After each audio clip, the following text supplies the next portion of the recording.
राधा राधा राधा राधा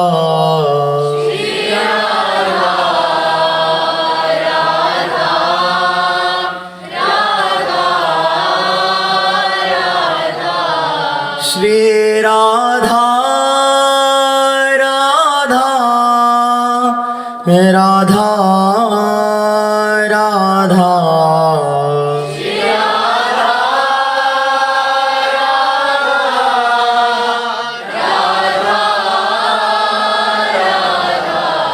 श्री राधा राधा राधा राधा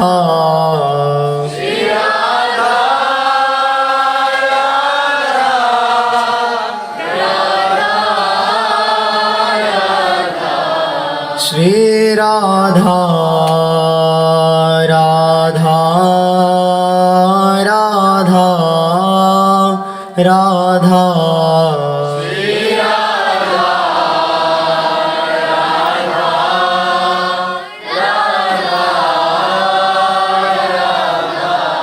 श्री राधा राधा राधा राधा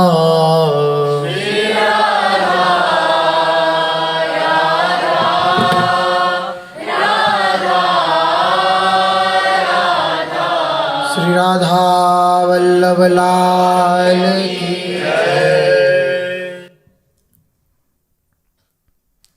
परम सच्चिदानंद घन प्रेमामृत रस प्रवाही श्री युगल सरकार श्री श्यामा श्याम के गौर श्यामल चरणारविंद, यही हमारे जीवन सर्वस्व हैं, यही हमारे परम साधन हैं, यही हमारे चरम साध्य हैं। उपासक दृढ़ता पूर्वक ऐसा धारण करे, आसक्ति पूर्वक निरंतर निष्काम भावना से अपने आराध्य देव का नाम मंत्र अंदर ही अंदर खूब चिंतन करे। लीला गायन, लीला श्रवण, संपूर्ण चेष्टाएं इष्ट की प्रसन्नता के लिए स्वसुख वांछा जनित क्रियाओं पर शासन, तत्सुख भावना का हर समय भाव रखते हुए शरीर से चेष्टा हो तो बहुत शीघ्र भगवत साक्षात्कार हो जाए, बहुत शीघ्र।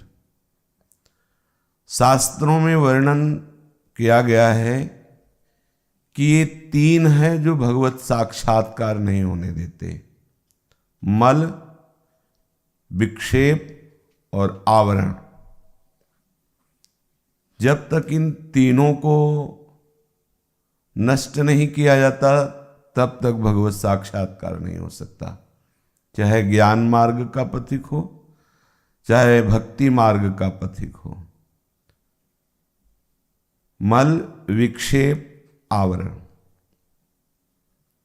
भक्ति मार्ग में मल का नाश हो जाता है भगवत शरणागत होते ही, भगवत इच्छा की प्राप्ति, अपनी इच्छा का प्रभु की इच्छा में मिलाने की भावना, प्रभु की शरणागति, संसार से विमुख होकर प्रभु के सन्मुख होने मात्र से मल का नाश हो जाता है। सन्मुख होए जीव मोहि जवहीं, जन्म कोटि अघ नाशो। ये अघ पाप, यही मल है जो हमने जन्म जन्मांतरों में शास्त्र विरुद्ध आचरण किए हैं, अशुभ आचरण किए हैं, वो हमें भजन में नहीं लगने देता। पापवंत कर सहज स्वभाव, भजन मोर ते भाव न काऊ। जो पै दुष्ट हृदय सोई होई, मोरे सन्मुख आव कि सोई। ये पाप ये दुष्टता भगवद विमुख करती है, तो भगवत दर्शन की तो बात ही दूर रही। इसीलिए उपासक को सबसे पहले इस मल का नाश करना होता है। ये होता है शरणागति, प्रपन्नता, भगवत सन्मुखता, भगवत प्राप्ति की इच्छा, अपनी इच्छा को प्रभु की इच्छा में समर्पित करना। इससे अनायास ही वो इस मल से मुक्त हो जाता है। शास्त्रीय सिद्धांत है। दूसरा है विक्षेप।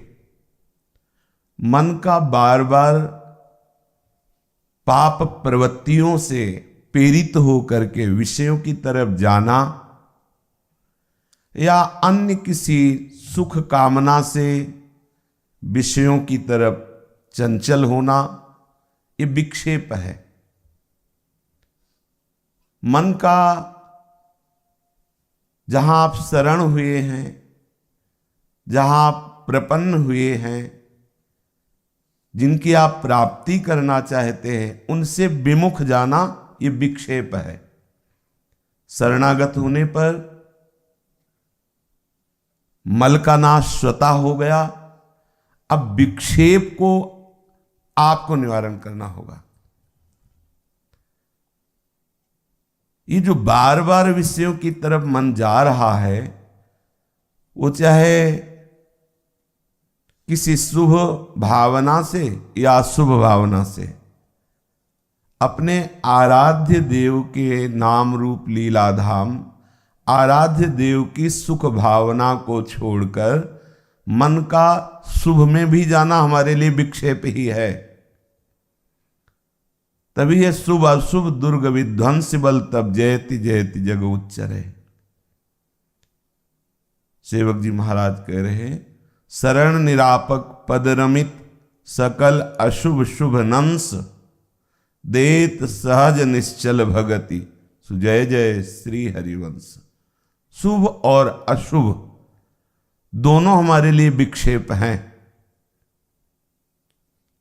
अब ये बहुत कठिन विषय पड़ा। पूर्व पाप जो मल रूप से थे वो तो शरणागति से ही भस्म हो गए। प्रभु की प्राप्ति की इच्छा मात्र से भस्म हो गए हो। ये जो विक्षेप है ये आपका निवारण का विषय है। जहां जहां हमारा मन विषयों में जाता है, वहां वहां से मन को हटाकर अपने प्रभु में, आराध्य देव के नाम रूप लीला धाम में लगाना, यही, या जहां जहां मन जाता है वहां अपने प्रभु को देखना, यही दो बातें जिससे हम मन को विक्षेप रहित कर सकते हैं। मन में जो विषयों के प्रति उत्साह प्रकट होता है, हर्ष प्रकट होता है, इसे दबाना होगा, इसे मिटाना होगा। उसी हर्ष अवस्था में मन देखने, सुनने, सूंघने, स्पर्श करने, स्वाद लेने की भावना करने लगता है। जहां वो हर्षित हुआ तहां वो शोक का कारण बन जाता है। किसी न किसी विषय को लेकर के वो विचरने लगता है। अगर आप सावधान न रहे तो शास्त्र विरुद्ध भी विषयों में विचरण करने लगेगा। ये विक्षेप बहुत पुराना है, इसका अभ्यास है। प्रकृति की तरफ ही जाना, प्रकृति में ही विचरण करना, प्रकृति से ही सुख भोग की आकांक्षा रखना, ये बड़ा विक्षेप है। उपासक को इससे लड़ना होगा, स्वयं लड़ना होगा। ये आपका विषय है। विक्षेप को संभालना आपका विषय है। शास्त्र स्वाध्याय, सत्संग, भगवत प्रेरणा, गुरु आज्ञा, ये सब युक्तियां इस विक्षेप से निकलने के लिए सहयोगी हैं, पर निकलना आपको पड़ेगा। युक्तियां शास्त्र बता देंगे, संत जन बता देंगे, सदगुरु बता देंगे, आपको सामर्थ्य भी वो देंगे, पर निकलना आपको होगा इस विक्षेप से। अनंत जन्मों के संस्कारों से ये मन बहुत बलवान हो चुका है। इसका आहार विषय है। विषयों में छूट देने से और ये बलवान हो गया है। अब इस मन को जो भगवद विमुख है, विक्षेप को सुख मान रहा है, अब इसे भगवत सन्मुख करके विक्षेपों से रहित करना है। ये बहुत बड़ा युद्ध है, अभ्यास है। इसे आपको ही करना है। बिना विक्षेप रहित हुए भगवत साक्षात्कार नहीं हो सकता। इसे ही अनर्थ निवृत्ति कहते हैं, क्योंकि ये मन ही अनर्थों का मूल है। जितने अनर्थ हैं, जितने विषयों की भोग की प्रवृत्तियां हैं, ये सब इसी बलवान मन से ही प्रकट होती हैं। तुम्हारे असावधान रहने से, तुम्हारे छूट देने से और तुम्हारी इस अज्ञानता से कि मैं ये भोगूंगा, ये देखूंगा, ये सुनूंगा, ये मन ही बोल रहा है, पर आप अज्ञान के कारण ऐसा मान लेते हैं, तन्मय हो जाते हैं, मैं भोगूंगा, मैं देखूंगा, मैं सुन, जबकि आप नहीं, ये मन बोल रहा है। ये मन 5 ज्ञानेंद्रियों के द्वारा प्रकृति का भोग करना चाहता है। मना कष्टान इंद्रियाणि प्रकृति स्थानि कर्षति। आप अज्ञान के कारण ये बात समझ नहीं पा रहे, तो ये विक्षेप का बढ़ावा आपके द्वारा होता है। जब आप इस पर शासन शुरू करेंगे तो ये सहज में आपके अधीन होने वाला नहीं है। मन बहुत काल तक आपको उदासी का सहारा लेना पड़ेगा, खिन्नता। ये हर्षित ना होने पावे। सुबह से चिंतन चल रहा है, ये हर्षित ना होने पावे। इसको प्रकृति की तरफ उल्लास न देना कभी। जैसे इसके अनुकूल कोई विषय आता है, आज तो ये देखेंगे, आज ये सुनेंगे, आज ये खाएंगे, आज ऐसा, बस वहीं शासन कर लो। ये विक्षेप की रचना कर रहा है, ये आपको परास्त करेगा, आपके शोक का कारण बनेगा। ये जो आज किसी विषय को ये चिंतन करके, संकल्प करके, क्रियाओं के द्वारा भोग करके सुख प्राप्त करने के लिए हर्षित हुआ है, ये तुम्हारे शोक का कारण, तुम्हारे बंधन का कारण, तुम्हारे नाना प्रकार के अशांति दुख का कारण बनेगा, पक्का।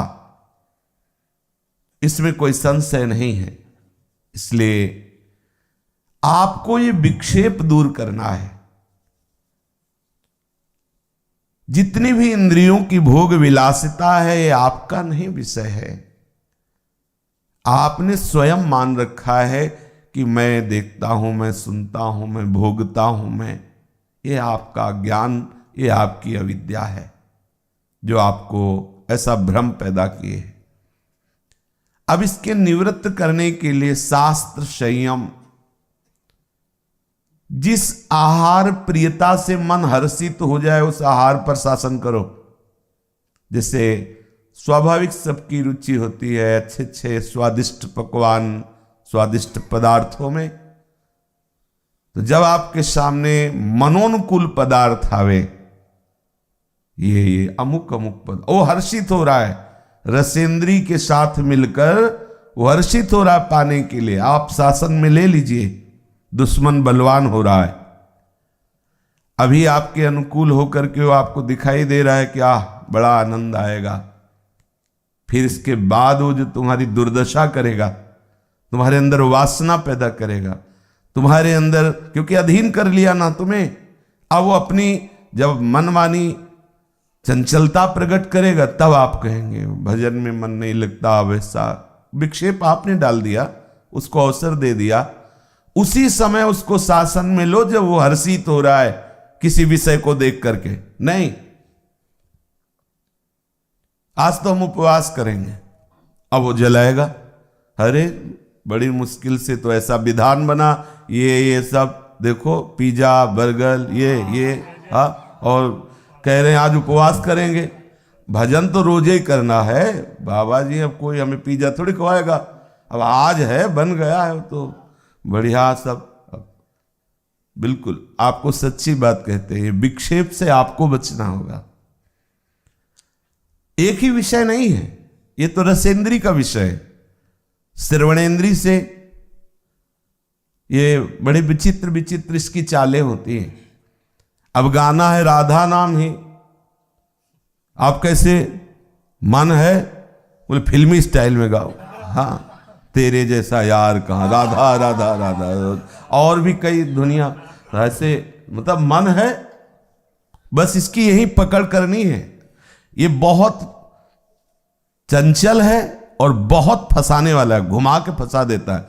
अब आप गा राधा राधा रहे हो, अंदर चल रहा है, कौन सी फिल्म का है, क्या बोल है, और वही बोल चल रहे हैं। ना तो राधा नाम का स्वाद ले रहा है, ना राधा नाम में डूब रहा है, वो उसी बोल पे जा रहा है कि कहीं उसकी ध्वनि में त्रुटि ना हो जाए। वो जो पीछे बैक में चल रहा है ना, अंदर कौन सी फिल्म का है, कैसे स्टाइल से गाया गया है, आपका आंतरिक चिंतन कहां जा रहा है, ये सूक्ष्म विषय देखना है। आपका आंतरिक चिंतन ना तो गोरे चरणारविंद में जा रहा है, ना राधा रूप का चिंतन हो रहा है, ना राधा नाम का स्वाद हो रहा है, वो उस स्टाइल का, वो उस ध्वनि का हो रहा है कि तेरे जैसा यार कहाँ। वो हमने सुना है, गाया जा रहा था।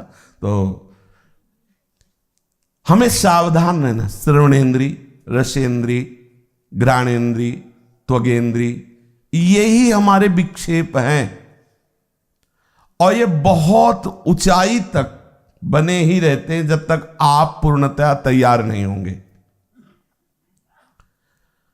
साधन करना सरल है, थोड़ी देर भजन किया, थोड़ी देर पाठ किया।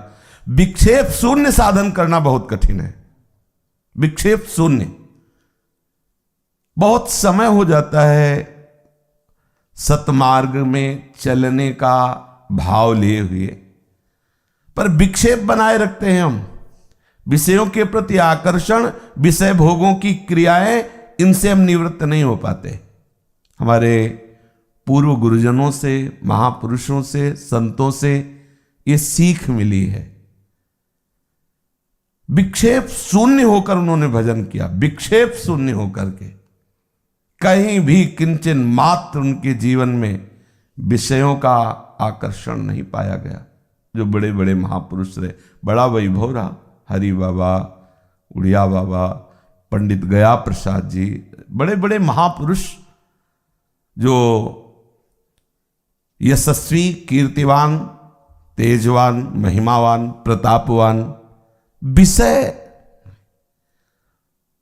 विषय बना रहता है, विक्षेप बना रहता है, और हम सोचते हैं कि भगवत प्राप्ति की उन्हें भी भगवान बड़े निर्दयी है। देखो, शास्त्रीय सिद्धांत स्वीकार करना होगा, शास्त्र प्रमाण के अनुसार ही हम जब चलेंगे तब सत्य का अनुभव हो जाएगा। मल का नाश हो गया भगवत शरणागति होते ही, मुमुक्षुता आते ही, ये अपनी इच्छा भगवत इच्छा में मिलाते ही मुझे प्रभु चाहिए, ऐसी धारणा की भगवत सन्मुख हुई। मल का नाश, विक्षेप का नाश आपको करना है अभ्यास और वैराग्य के द्वारा। जिन विषयों में ये मन बार बार चंचल होता है, वहां से हटाकर अपने लक्ष्य में लगाना, यह अभ्यास है। बार बार हटाओ, या वहीं भगवत दर्शन की भावना करके शास्त्र संयमित विधि जो कहा गया ये स्वीकार कर सकते हो, जिसको कहा गया ये स्वीकार नहीं कर सकते, वो निषेध की तरफ तो जाने ही मत दो, तत्काल उसको हटाओ। और विधि में भी जिसमें ज्यादा आकर्षण हो रहा है, उस जैसे आप खीर पा सकते हैं, सात्विक है, लेकिन अगर मन बिल्कुल तन्मय हो रहा है तो थोड़ी प्रसाद लेके हटा दीजिए, मत पाइए उस दिन, उसको बलवान मत कीजिए। थोड़ी देर के लिए आप रसेंद्री के स्वाद को अपना स्वरूप मान रहे हैं, अपना सुख मान रहे हैं, पर वहां मन बलवान हो रहा है, वो रसेंद्री के द्वारा बलिष्ठ हो रहा है और वो तुम्हें परेशान कर देगा, विक्षेप डाल देगा, तुम्हारी एकांतिक भक्ति को बाधित करेगा, इसलिए सावधान। विक्षेप आप जब दूर करें, आपको दूर करना है, भगवान दूर करें तो भगवान ऐसे ही दूर करते हैं, सत्संग देते हैं कृपा करके, शास्त्रों में वो विषय देते हैं, सुनवाते हैं, मनन करवाते हैं, चलना आपको पड़ेगा। नहीं, भगवान का तो पूरा सृष्टि ही है ना, किसी का पक्षपात थोड़ी लेते हैं, वो वहीं पक्षपात लेते हैं जब आप उनके पक्ष में हो जाते हो तो आपके पक्ष में हो जाते हैं। यथा माम प्रपद्यन्ते तास तथैव भजाम्यहम्, आप भगवत पक्ष में होइए तो आपको दिखाई देगा प्रभु आपके पक्ष में है। अब तीसरा है आवरण, मल विक्षेप आवरण। ये माया का है, प्रकृति का, त्रिगुणात्मिका माया का आवरण। ये केवल प्रभु के बल से हटता है, दूसरा कोई साधन बल नहीं इसमें, केवल आंतरिक जब प्रभु का भरोसा होता, दृढ़ भरोसा, दृढ़ बल, और वो होती विकलता। जब आप प्रभु के शरण में हुए, मल नष्ट हुआ, विक्षेप से रहित चित्त हुआ और सतत भजन होने लगा तो विकलता आ गई। ऐसी विकलता आई कि अब जिया नहीं जा रहा प्रभु, अभी आवरण लगा हुआ है। अब उस विकलता को देखकर प्रभु आवरण हटा देते हैं। ये प्रभु हटाते हैं, आवरण प्रभु हटाते हैं, भगवत साक्षात्कार हो गया। तीन है, मल विक्षेप आवरण। मल शरणागति से नष्ट होता है, विक्षेप हटाना ये आपका विषय है, और आवरण प्रभु हटा देते हैं, आवरण हटा देते हैं। कब हटाते हैं? जब हृदय में विकलता हो जाती, भजन करते करते,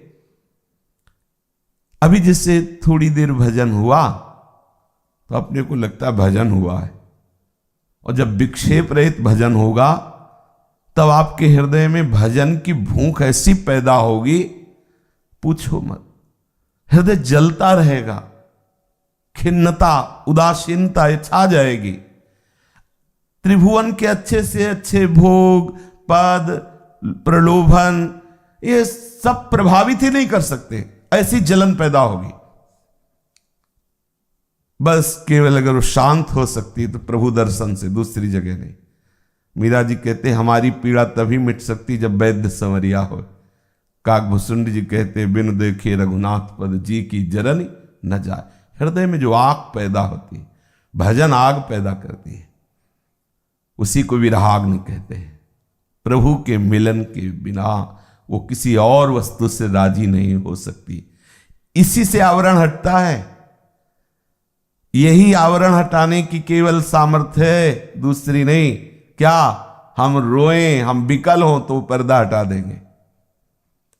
प्राण धन सुंदर श्याम सुजान, प्राण धन सुंदर श्याम सुजान, छटपटात तुम बिना दिवस निसी, छटपटात तुम बिना दिवस निसी, मेरे दुखिया प्राण, मेरे दुखिया प्राण, प्राण धन सुंदर श्याम सुजान, प्राण धन सुंदर श्याम सुजान, विदरत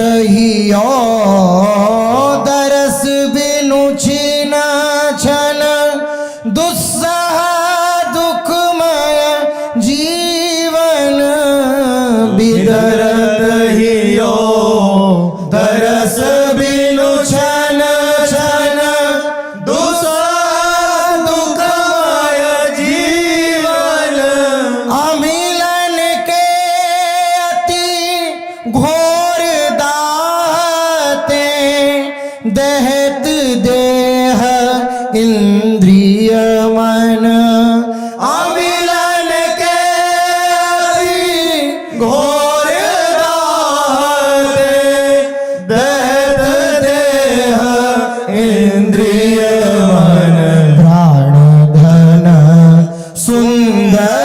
श्याम सुजान प्राण धन सुंदर श्याम सुजान कल्पत विलपत ही दिन बीतत कल्पत विलपत ही दिन बीतत निशा नींद नहीं आवे निशानी नहीं आवे निशा नींद नहीं आवे निशानी नहीं आवे सुपन दरस हूँ भयो संभव कैसे मन से छुपावे सुपन दरस हूँ भयो संभव कैसे मन से छुपावे प्राण धन सुंदर श्याम सुजान प्राण धन सुंदर श्याम सुजान अब जनी देर करो मन मोहन अब जनि देर करो मन मोहन दयानिक ही धारो दयान कही धारो सरस सुधा में दर्शन दे निज सरस सुधा में दर्शन दे उर की अग्नि निवारो उर की अग्नि निवारो प्राण धन सुंदर श्याम सुजान प्राण धन सुंदर श्याम सुजान ये आवरण भंग होने का ये उपाय है। जब उपासक प्रभु की शरण में होता है, प्रभु के आश्रय प्रभु की शरणागति से मल का नाश हुआ और तन्मयता के लिए वो पूर्ण सावधान होकर मन को प्रभु में लगाता है, विषयों से बार बार हटाता है। जहाँ जहाँ मन जाता है वहाँ वहाँ प्रभु की भावना करता है, वो विक्षेप रहित हो जाता है। जो ही विक्षेप रहित भजन तन्मयता पूर्वक निरंतर चला कि आग पैदा हो गई। अब मन में उसके ऐसी छटपटाहट विकलता हुई, हे प्राणधन, हे आराध्य देव, हे श्याम सुंदर, अब तुम्हारे बिना रहा नहीं जा रहा। ये स्थिति आती, सबकी आती, चाहे जिस मार्ग का पथिक हो। देखो भोलानाथ जी कैसे प्यारी जू के लिए विकल हो रहे, कैसे तड़पते हैं। प्रेम दर्शन में वो क्या नाम भोरी सखी का हो, प्रेम की पीर, प्रेम की पीर में पढ़ के देखो कैसी कैसी उनकी विकलता हृदय की पद के रूप में प्रकट होती है।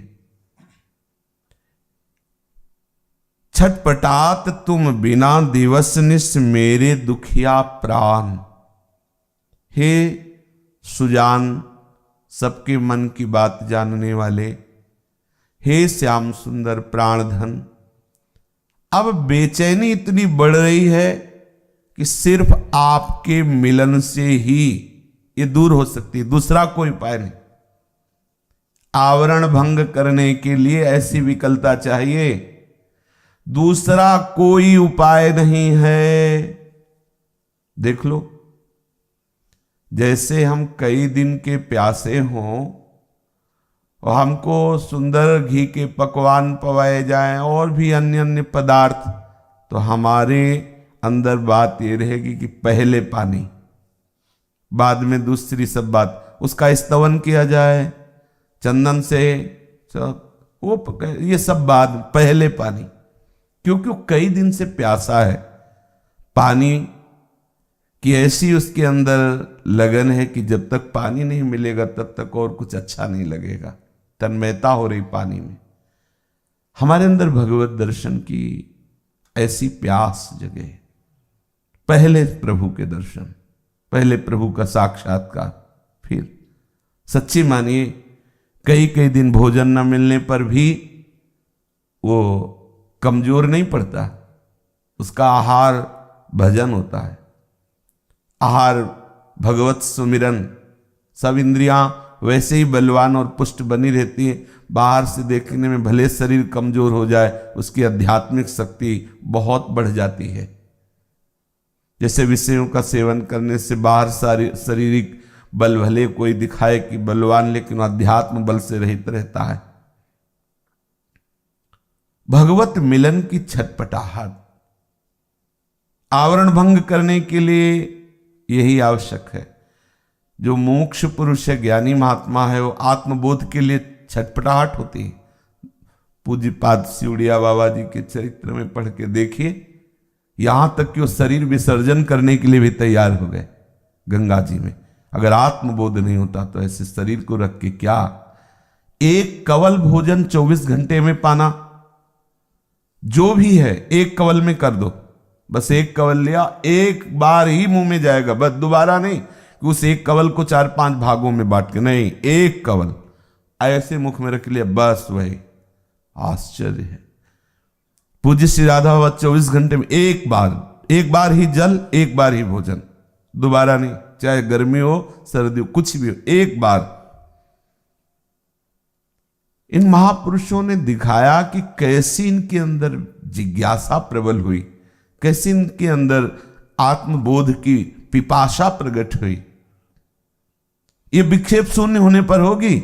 अगर आप विषयों का सेवन करते रहे, विक्षेप बना रहे, तो ये स्थिति नहीं आएगी जैसे अपने लोगों में नहीं आ रही। क्योंकि हम राजी है, खाने को मिल रहा है, वास मिल रहा है, इंद्रियों के विलास को हम, बड़ी कृपा है, इतना ही काफी है, इतना ही काफी।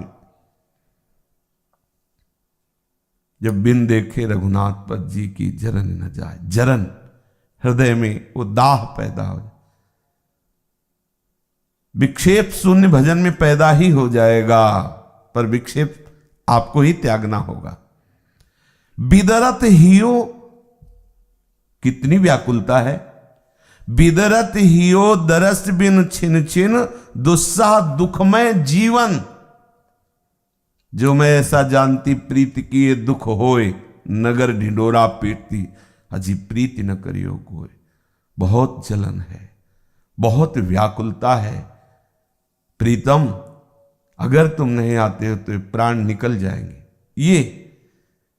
ये विकलता, अमिलन के अति घोर दाहते दहत देह इंद्री मन। देह भी, इंद्री भी, मन भी, ये सब जल रहे हैं प्रीतम आपके लिए। ये जो आप मिल नहीं रहे ना, तो हमारा मन, हमारी इंद्रियां, हमारा देह, ये जल रहे। कल्पना करते हैं, हो सकता है आज की रात में प्रभु मिल जाए, रात में नहीं, हो सकता है आज दिन में मिल जाए। बिलपत, व्याकुलता, निश नींद नहीं आवे, पूरी रात निकल जाती है, नींद नहीं आती। आप चैन से सोते हैं, चैन से खाते हैं, कैसे आपका आवरण भंग हो। सुखिया सब संसार है,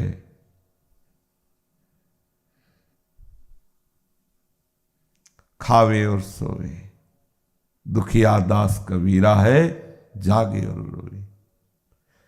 प्रीतम के बिना चैन नहीं, प्रीतम के लिए व्याकुलता। ये बनावट से नहीं आएगी। विक्षेप शून्य होकर भजन अपने आप, अमिलन का दाह सहा नहीं जाएगा, ये स्थिति आ जाएगी।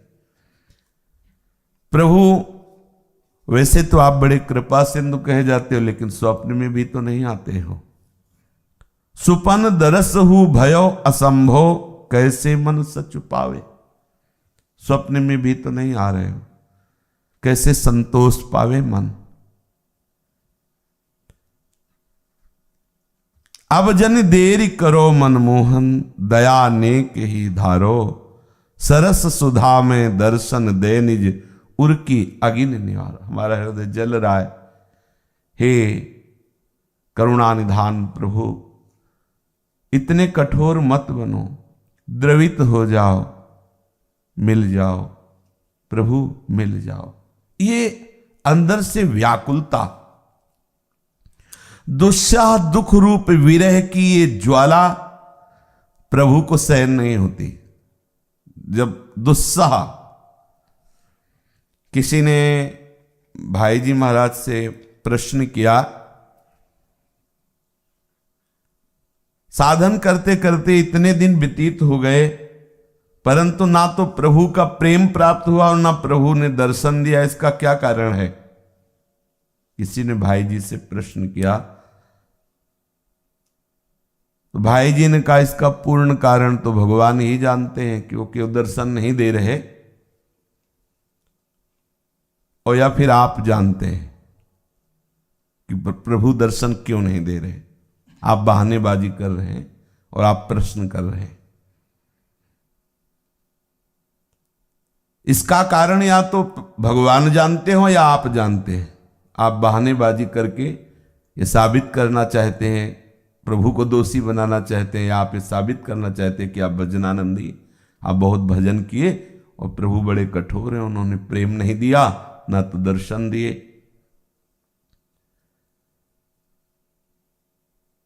तो उन्होंने कहा नहीं, बहुत काल से मैं बहुत ही सच्चाई से भजन कर रहा हूं, बहुत समय हो गया। तो उन्होंने कहा कि अच्छा आप सच्ची बताओ कि आपको प्रभु के ना मिलने से दुख हो रहा है?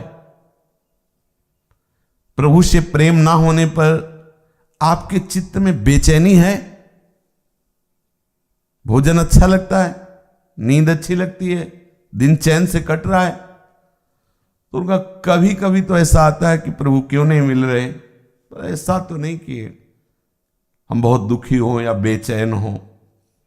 तो भाई जी ने कहा कि भाई ये बताओ, साधारण बात तुमसे कह रहे, तुम कोई व्यापार लाभ के लिए कर रहे हो और तुम्हें लाभ ना मिल रहा हो, बहुत दिन हुए, तो तुम्हें कैसा लगेगा? हर समय चिंताग्रस्त हो जाओगे कि वर्षों से व्यापार कर रहा हूं, लाभ के लिए लाभ तो हो ही नहीं रहा, तो आप चिंतित हो जाओगे। अगर कहीं घाटा हो जाए तब तो आपको फिर भोजन भी अच्छा नहीं लगेगा, नींद भी अच्छी नहीं लगेगी। क्या आप सच्ची बताना, आपको ऐसा प्रतीत हो रहा है कि इतने दिन भजन करते हुए मुझे भगवान क्यों नहीं मिले, भगवत प्रेम क्यों नहीं हो? क्या आपके अंदर बेचैनी, व्याकुलता है? सही बताना, संसार की वस्तुओं के मिलने पर आपको सुख होता है या बेचैनी बढ़ती है? जैसे पूज्य श्री भोलानाथ जी को श्री जी प्रसाद भी भेजती थी, तो बेचैनी क्या करती थी और गुस्सा आती थी। प्रसाद भी आप जान रहे हो कि भोरी सखी भूखी है, तुमसे मिलना चाहती है, तो आप हमें रिझाना चाहते हो, प्रसाद दे, एक कण लिया यमुना जी में प्रवाहित कर दे, मुझे आप चाहिए, आप चाहिए। कितनी और बेचैनी बढ़ रही। प्रभु के ना मिलने पर क्या आप किसी विषय से राजी हो जाते हैं? क्या आपके अंदर कोई रिश्ता, नाता, संबंध, भोग ये राजीपना पैदा करते हैं? हाँ चलो ठीक है, भजन तो मिल रहा है और सब। सज्जन ने कहा कि आप तो बड़ी टेढ़ी बातें करने लगे और प्रवचन में तो आप बड़े सीधे सरल शब्दों में कहते भगवान की प्राप्ति बहुत सरल है। सीधी बात कहते कि भगवान का मिलना सुलभ है, बहुत सरल है, परंतु अब ये टेढ़ी बातें कर रहे हैं आप। होता ना। भाई जी ने कहा भैया प्रभु का मिलना सुलभ इसलिए है कि प्रभु किसी कर्म के फल से नहीं है कि आप ऐसा कर्म करो तो उसके फल रूप में भगवान मिलेंगे। प्रभु केवल चाह के फल हैं। केवल चाह। संसार के जितने भी भोग पदार्थ, अवस्था, स्थितियां और प्राणी हैं, सब कर्म से मिल सकते हैं, लेकिन भगवान नहीं।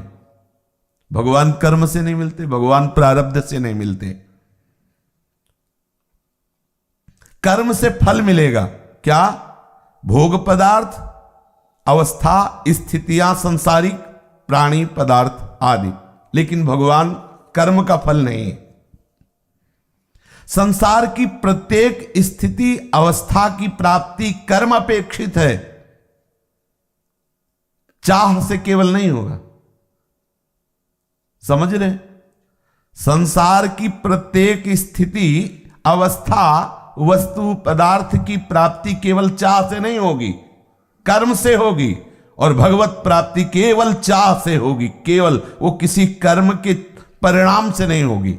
या आपने कर्म कर लिया, भगवत प्राप्ति हो जाएगी। चाह, यही बात उस दिन प्रश्न पर हुई थी कि क्या ये पद पढ़ लेने के परिणाम में लिखा है कि भगवत दर्शन हो जाएंगे? तो ऐसा कोई पद, ऐसा अगर वो पढ़ते पढ़ते आपकी चाह 2 महीने में हो जाए तो 2 महीने में हरी मिल जाएंगे, 2 साल में हो जाए तो 2 साल में हो जाएंगे, और 2 जन्म में ना हो तो 2 जन्म में नहीं मिलेंगे। चाह, भगवत प्राप्ति की चाह। गोवर्धन वासी सावरे तुम बिन रहो न जाए, ये चाह। जैसा भी प्राण धन सुंदर श्याम सुजान, हृदय छटपटा रहा है तुम्हारे बिना। बहुत सुंदर बात है। ये सबके प्रश्न का उत्तर है, सबके हृदय में बात रहती है। धन की चाह, मान की चाह, अधिकार की चाह कौन नहीं करता? सब कोई करता है। क्या सबको प्राप्त हो जाता है क्या? उसके लिए कर्म करना पड़ेगा, उसके लिए योग्यता है। लेकिन भगवत प्राप्ति के लिए केवल चाह चाहिए, केवल चाह, कोई योग्यता नहीं, चाह। अनन्य चाह। देखो, संसार में चाह करके लोग रोते रहते हैं, पुत्र के लिए, धन के लिए, यश के लिए कठोर परिश्रम करते हैं, चाह करते हैं, परिश्रम करते हैं, फिर भी चाह नहीं पूर्ण होती। कहां पूर्ण होती? भगवान कितने कृपालु हैं, केवल चाह करने से मिल जाएंगे। अब चाह पैदा होना, चाह हो, भूख हो प्रभु की, यही खास बात। इस विषय आकर्षण में प्रभु के मिलन की चाह नहीं होती। देख लो, सब लगे हैं, लेकिन चाह कहीं ना कहीं, छोटी चिंगारी तो है, अगर वो ना हो तो ये रास्ता ही ना हो। चिंगारी, अब उसे ज्वाला बनाना पड़ेगा कि अब रात दिन हृदय में केवल भगवत दर्शन की चाह, भगवत मिलन की चाह, भगवत स्मृति में डूबा हुआ उपासक। प्रभु का मिलना सहज है। जैसे आप धन की चाह किए, धन के लिए परिश्रम किए, लेकिन मनोवांछित धन थोड़ी प्राप्त हो जाता है। यहां केवल चाह करनी और निश्चित प्राप्त हो जाएंगे, इसमें कोई संशय नहीं। बिल्कुल सहज है भगवत प्राप्ति, बस इसके लिए चाह चाहिए। अब चाह प्राप्त कोई चीज बाजार में थोड़ी मिलेगी, ये चाह के लिए ही तो सब हो रहा है। बोले कितना कठिन? कठिन है जो तुमने गलती की उसे छोड़ना। ये छोड़ो, ये छोड़ो, ये छोड़ो, ये छोड़ो, तो ये चाह आ जाएगी। चाह हुई कि प्रभु मिले, पक्का, ये तो पक्का है। प्रभु के मिलन की चाह। कब आप रोए एकांत में प्यारी जी के गोरे चरणारविंद के दर्शन के लिए कि श्री जी कब रोए? देखो, कब आप तड़पे। कई दिन गए जिसमें भोजन नहीं किया, कौन सी रात गई जिसमें पूरी रात पुकारते रहे प्रियाजू प्रियाजू। अब आपके मिलन के बिना, आपके दर्शन के बिना आप तो नहीं। ऐसा कब हुआ? चैन से नींद आ जाती तो ताप कहां है हृदय में? ताप होता तो नींद कैसे आ जाती? कैसे आपको कुछ अच्छा लगता? चाह प्रभु के मिलन की कहां? तो उन्होंने कहा अब ऐसी चाह तो नहीं है कि दिन में भूख नहीं, रात में नींद नहीं। तो भाई जी ने कहा फिर प्रभु मिलेंगे भी नहीं। आपकी उन्नति होगी, आपकी अनुकूलताएं बढ़ेंगी, लोक परलोक के सुख मिलेंगे, लेकिन भगवान का साक्षात्कार नहीं होगा। उसके लिए चाह, मिलन की चाह, बिना मिलन की चाह प्रभु किसी से नहीं मिलते। आप सरीखे लाखों भजन करने वाले हैं, एक दो हैं भाई जी ने कहा। देखो जो महापुरुष होते हैं स्पष्ट बोलने वाले होते हैं, उनका आप सरीखे लाखों भजन करने वाले हैं, लेकिन भगवान थोड़ी मिल जाते हैं। भगवान उसी से मिलते हैं जो मिलन की चाह में है। अच्छा, ये कह देने से कि हमें तो बहुत चाह है, मिल जाओ, तो हम भी मान लेंगे, आपने भी कह दिया, लेकिन जिनको मिलना है वो देख रहे हैं कि आपके अंदर चाह है। अगर चाह है तो कहना नहीं पड़ेगा, ये भी हम आपको बता रहे हैं, इतना तो पक्का समझ लो। चाह है तो ये किसी से शिकायत नहीं करनी पड़ेगी, क्योंकि वो किसी सिफारिश की वहां जरूरत नहीं, वो आपके अंतर में ही बैठे आपकी चाह को देख रहे हैं। प्रभु अपनी चाह करने वाले को मिलते हैं, सत्य है, सत्य है, सत्य है। वे ये नहीं देखते कि चाह करने वाला कौन है, वे ये नहीं देखते कि ये ब्राह्मण है कि चांडाल है, वो ये नहीं देखते कि पुरुष है कि स्त्री है, वो ये नहीं देखते कि विद्वान है कि मूर्ख है, वो ये नहीं देखते कि अब तक इसके जीवन के इतिहास में कितना गलत आचरण रहा है, इसका कितना पापाचारी रहा, ये भी नहीं देखते, या इतना बड़ा पुण्यात्मा रहा है, ये भी नहीं देखते। वो देखते हैं आपको प्रभु से मिलन की चाह है कि नहीं, उस चाह को देखते हैं। चाह है प्रभु मिले, आपके अंदर चाह है, इसकी पहचान तद स्मरणे परम व्याकुलतेति। प्रभु का ऐसे क्षण के लिए ऐसा लगा कि भूल गए क्या नाम, स्मरण छूट गया क्या, परम व्याकुलतेति, हृदय व्याकुल हो गया। अरे ऐसा कैसे हो गया, प्रभु का स्मरण कैसे छूट गया, हृदय में दाह पैदा। तो समझो अब आप आ रहे हो भगवत दर्शन की चाह के नजदीक। ऐसा स्मरण जिसके एक क्षण भूलने पर आपका हृदय व्याकुल हो जाए, तद स्मरणे परम व्याकुलतेति। यहां घंटों निकल जाता है, लौटकर सोचते भी नहीं कि 1 घंटा हो गया हमें बातचीत करते या आदि किसी भी उसमें, और भगवत स्मरण हुआ कि नहीं। कोई जलन नहीं, कोई पश्चाताप नहीं, कोई प्रायश्चित नहीं। इच्छित वस्तु के ना मिलने पर भयानक दुख होता है, तभी उसे इच्छा कहते हैं। जो हम चाह रहे हैं वो नहीं मिल रहा, भयानक दुख होता है। तुम प्रभु को भूल गए, तुम्हें दुख नहीं हुआ, कहां चाह, कहां प्रभु के मिलन की चाह। श्री सूरदास जी महाराज ने एक पद लिखा, मौसम कौन कुटिल खल कामी। अब आप सोचो, ये कुटिल है, ये खल है, ये कामी है।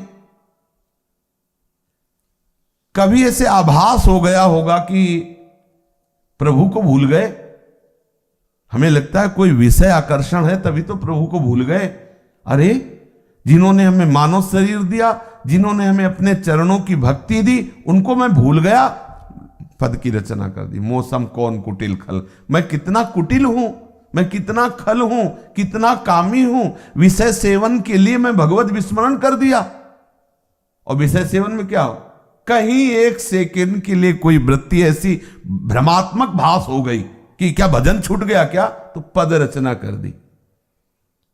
गोस्वामी जी जैसे महापुरुष कह रहे हैं, जो मैं अपने अवगुण कहाऊं, बाढ़े कथा पार नहीं लाऊं। जरा सी भी भगवत विस्मृति पहाड़ जैसा दोष नजर आता है। यहां पहाड़ जैसा दोष जो है वो जरा सा भी नजर नहीं आता। कितना लंबा समय व्यतीत हो जाता है भगवत विस्मरण में, और आपको शोक नहीं होता। कहां से भगवत मिलन की चाह। जिस वस्तु के मिलने पर अत्यंत हर्ष होता है, उसके न मिलने पर व्याकुलता होती है, उसी को कहते हैं आवश्यकता। आपको अभी प्रभु की आवश्यकता नहीं, वास्तविक आवश्यकता नहीं। प्रभु की बात सुनने पर नींद आने लगे, विषय मिलने पर प्रभु भूल जाए, यह आवश्यकता है? अरे सुखद फूलों की सैया पे भी नींद नहीं आती, प्रीतम के बिना कैसी निद्रा। प्रीतम के मिलन की चाह वाले को सटरस 56 प्रकार के भोग भी सुहाते नहीं है। कहाँ आग लगी है? अभी तो शरीर धर्म में ही स्थित है, खान पान निद्रा भय आहार मैथुन इसी में सब। ऊपर उठो, जीवत्व का त्याग करो। ये सब जीवत्व में, जब तक जीवत्व का त्याग नहीं होगा तब तक आवरण भंग नहीं होगा। तुम्हारा पर्दा हटे, उनका पर्दा हटे, दोनों का मिलन हो गया, दो रहे ही नहीं। पर्दा आवरण भंग होना बहुत कठिन होता है, और ये केवल व्याकुलता में ही होता है। जब तक आप व्याकुल नहीं होंगे तब तक ये आवरण भंग नहीं होगा। लंबा सफर चलता रहेगा, चूक गए तो फिर वही विक्षेप आ जाएगा जो विषयों का आकर्षण है। ये बहुत बड़ा युद्ध है, इसलिए जब दुश्मन कमजोर पड़े तो चढ़ते चले जाओ उस पर। विश्राम करने की जरूरत नहीं कि वो हार चुका है। सही माने में योद्धा वो है कि जब देखा कि दुश्मन विपक्ष थक रहा है तब भरपूर जोर से आक्रमण कर दे और उसको परास्त कर दे। ऐसे ही अब समझ में आ रहा है कि मन शिथिल हो रहा है, बहुत भजन और बढ़ाओ, संयम और चिंतन बढ़ाओ, और मन का मन पना नष्ट कर दो। जो संकल्प है भोगों के प्रति नष्ट हो जाए। हमें क्या लगता है, थोड़ा अंतराय हुआ, लगा हाँ चलो थोड़ी देर, बस वो थोड़ी देर में पूरी सामग्री फिर ले लेता है, फिर वो तुम्हें परेशान करता है। जब तक प्रभु का साक्षात्कार ना हो जाए तब तक चैन मत लो, किसी भी विषय में विश्राम मत करो। राम काज कीन्हे बिनु मोहि कहाँ विश्राम। नहीं नहीं, बिना भगवत साक्षात्कार के अब विश्राम नहीं। हृदय में ऐसी व्याकुलता पैदा हो जाए। यदि आप भगवत प्रेम चाहते हैं, भगवत भजन में तुम्हारी तन्मयता नहीं तो कैसे भगवत प्रेम चाहते हैं? उनकी याद नहीं है तो कैसे तुम उनसे मिलना चाहते हो? झूठ बात। और उनकी याद है, उनकी मिलन की चाह है तो प्रश्न नहीं करना पड़ेगा। ये हम आपको बता रहे हैं। अंतर्यामी भी है वो, सब कुछ जानते हैं, प्रश्न नहीं करना पड़ेगा। इतने केवल कह रहे हैं कि आपको प्रश्न नहीं करना पड़ेगा। आप निरंतर भजन में उनकी चाह में मगन हो। ये शिकायत नहीं मिल रही, शिकायत नहीं, अवसर ही नहीं देते शिकवा शिकायत का। जब कोई रो रहा होता है ना कि इतने दिन हो गए तुम मिले नहीं, उसके सामने होते हो पक्का। जैसे जैसे सामने होता है दहाड़ मार के रोता है, वो सामने है। यही है प्रेम का स्वरूप। सामने वो होते हैं, उन्हीं से बात करता है। हाँ प्रीतम, तुम इतने दिन तक मिले नहीं, कब मिलोगे? सामने है, उसके भाव देश में सामने होते हैं। छटपटाहट, व्याकुलता, बेचैनी ये आपके मन में जब तक नहीं होगी तब तक ये आवरण भंग नहीं होगा। प्रभु से मिलने की चाह हमारे हृदय में पैदा हो जाए। ये समस्त साधना का फल समझो चाह हो जाना। चाह नहीं तो सो सब धर्म कर्म जर जाओ, जोग कुजोग ज्ञान अज्ञान। प्रभु को प्राप्त करने की अनन्य उत्कट चाह जिसके मन में पैदा हो जाए, उसके लिए विधियों की आवश्यकता नहीं, विधि विधान की। कहा जाता है कि इतना लाख जाप कर लो प्रभु मिल जाएंगे। ठीक है, शास्त्रीय बात है, काटते तो है नहीं उस बात को, लेकिन क्या प्रभु संख्या पूर्ति से मिल जाते हैं क्या? कि इतनी संख्या कर लो प्रभु मिल जाएंगे। संख्या से प्रभु नहीं मिलते, ये मैं कह रहा हूं, भाई जी महाराज कह रहे।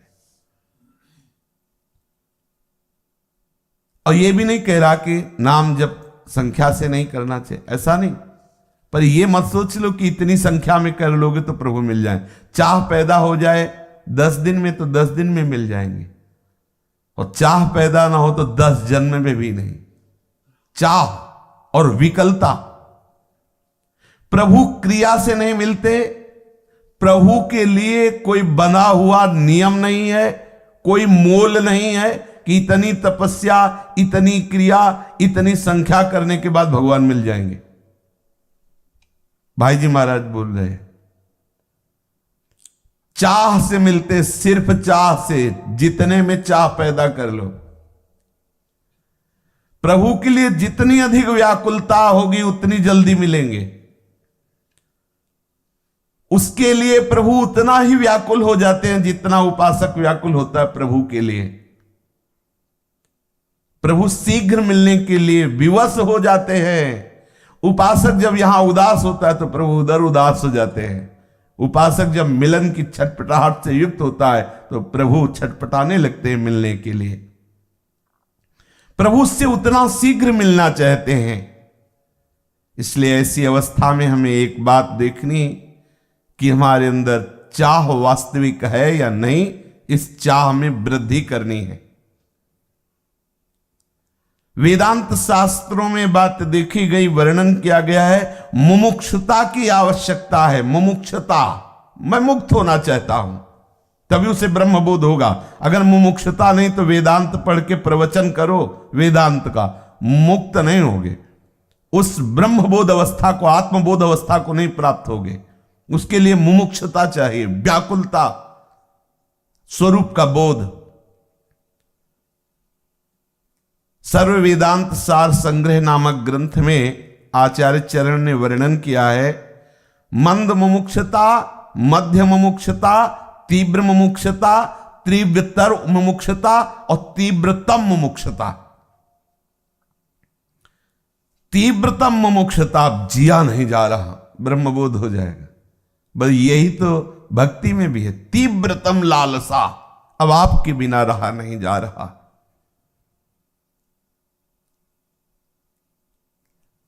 हम मोक्ष प्राप्त करना चाहते हैं पर भोगों को भोगते हुए असंभव है। ऐसा कैसे हो सकता है? ऐसे ही हम चाह रहे हैं भगवान मिल जाए, खूब रोज सुबह शाम 3 बार खूब अच्छे अच्छे से भोग पदार्थ पाने को मिले और मनमानी जैसा मनोरंजन वैसा होता रहे, बढ़िया से सब वास और वस्त्र और सब बढ़िया व्यवस्थाएं चल रही। मिल जाना है तो वार मंगल कभी हरी, तुमको भी देख लेंगे। ऐसे वो कभी नहीं मिलते।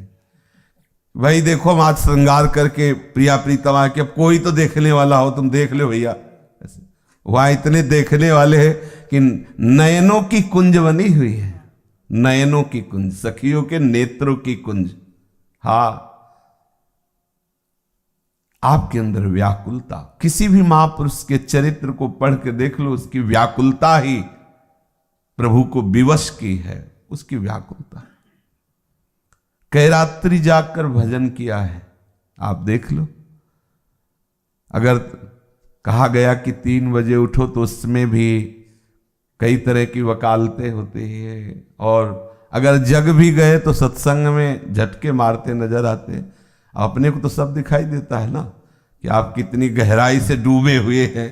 अलग अलग दर्शन होता है कभी। अच्छा, यहां दृष्टि का कुछ भेद है, देख हम आपकी तरफ रहे हैं लेकिन चेष्टाएं बगल वाले की समझ में आ जाएगी कैसा हो रहा है। आप सत्संग में सो रहे हैं, सत्संग में आपको नींद आ रही, किस कोटि की चाह है आपके हृदय में, किस कोटि की? अरे कैसी बात करते हो, लेटने पर भी नींद नहीं आती, गरम वस्त्र ओढ़े हुए हैं, सर्दी का समय है, फिर भी जो हृदय की दाह है उसे चैन लेने देती है क्या? नहीं, अभी नशा ही नहीं चढ़ा ना। नशा इसलिए नहीं चढ़ा कि अभी ये विक्षेप नहीं दूर हुआ। विक्षेप अभी आप भोगों में सुख बुद्धि कर रहे हैं, इसलिए आग सही माने में पैदा नहीं हुई। देखो, अगर लकड़ी में सही आग लगानी हो तो पेड़ से काट के सीधे आग में नहीं रखी जाती, पहले सुखाई जाती है, फिर देखो तो लप से आग पकड़ लेगी और ज्वाला हो जाएगी। ऐसे ही अभी विषयों के क्षेत्र से आए हुए और डाल हरी है, इसे थोड़ा राग रहित करो, सुखाओ, इसको वैराग्य से सुखाओ, फिर देखो विराग्नि लगती है कि नहीं, पूरी लपट बढ़ जाएगी। जिन जिन महापुरुषों ने राग का त्याग किया वही महापुरुष भगवत अनुराग में डूबे। पूर्व जीवन पूज्य श्री पंडित गया प्रसाद जी महाराज का एक सदगृहस्थ की तरह व्यतीत हुआ। उनके भी पुत्र थे, पुत्री थी। 40-42 वर्ष की अवस्था में वैराग्य भाव को धारण करके गिरिराज जी महाराज की तलहटी में विराजे, लेकिन वैराग्य की मूर्ति, इसीलिए अनुराग का प्रकाश नहीं। 40 वर्ष तक सदगृहस्थ की तरह, जैसे गृहस्थ धर्म में अपने वर्णाश्रम के अनुसार चला जाता है अक्षरशः, वैसे ही चलते थे। बड़ा किंचन स्वरूप गृहस्थी में भी था, लेकिन जब वैराग्य लिया तो राग रहित होकर पूर्ण वैरागी, पूर्ण, बड़ी जल्दी प्रकाश हो गया हृदय में, बड़ी जल्दी। हम लोगों के अंदर प्रकाश क्यों नहीं होता? क्योंकि राग भरा हुआ है विषयों का, इसलिए लंबा सफर निकल जाता है। इस राग को आपको नष्ट करना होगा, विक्षेप शून्य आपको होना होगा, और जहां व्याकुलता ही तो आवरण भंग हो जाएगा। पर्दा तो यही हटाएंगे, किसी और की सामर्थ्य नहीं। त्रिगुणात्मिका माया का पर्दा हटा दे, किसी साधन में सामर्थ्य नहीं। माम एकम शरणम व्रज, मेरी शरण में आओ और मेरे आश्रित हो जाओ। मामे वे प्रपद्यन्ते, तो माया में था, माया का पर्दा मैं ही हटाऊंगा। मामे वे केवल मेरी शरण, मेरे आश्रित, मेरे भरोसे, मेरे लिए जीवन, मेरे मन वाले, मेरे को नमस्कार करो, मेरी पूजा करो, मेरे आश्रित हो जाओ, पर्दा मैं हटा दूंगा। यह है आवरण भंग होना। नहीं तो सब कुछ कर रहे हैं, लेकिन आग नहीं लग रही प्रभु के मिलन के लिए, व्याकुलता नहीं हो रही प्रभु के मिलन के लिए।